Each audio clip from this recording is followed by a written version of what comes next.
for practicing spinning off ice for figure skaters. And generally, when you stand on them, you can spin, right? Normally I'll spin like this.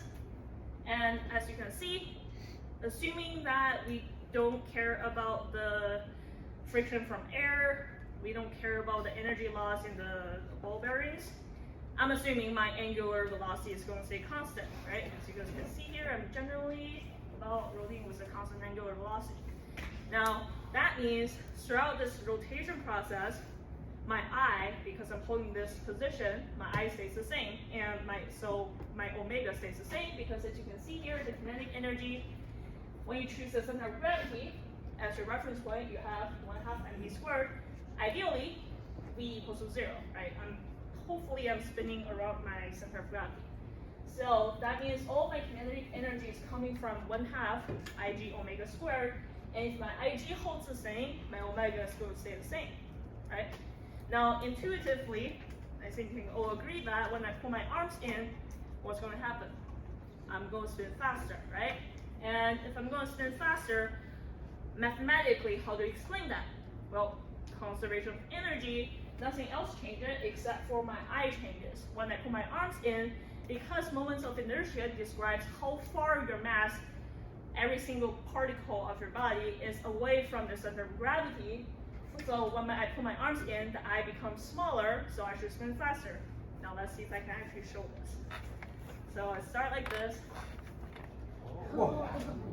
As you can see, you go a lot faster. And what it's actually supposed to be, look at professionals. So I'm going to show you guys this. Yes. And I am going to first show you this clip of the spinning. But we're looking at, that's the start of the spin. This is the state 1. This is state 2 with a different position. This is state 3 right now with another position. And state 4 is right now. Those are 4 different states we're going to look at. As you can see here, we are going to start with this position, right? This is the first spinning phase, right?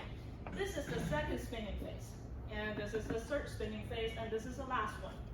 For work energy, what do you have? We have this equation, right? This is the basic equation of work energy.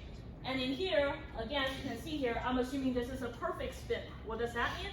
That means you're spinning at this spot, you're only spinning around this one single point. You're not moving at all, even though in real life that seldom happens.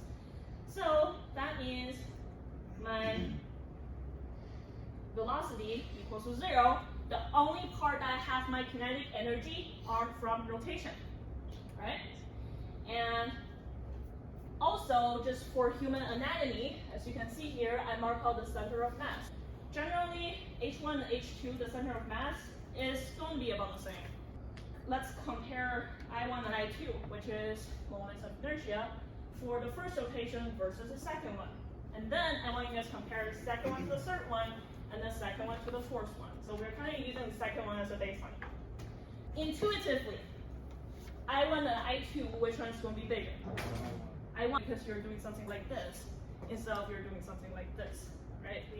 I think we can all agree that your I1 is greater than I2. We said intuitively this is what your guess.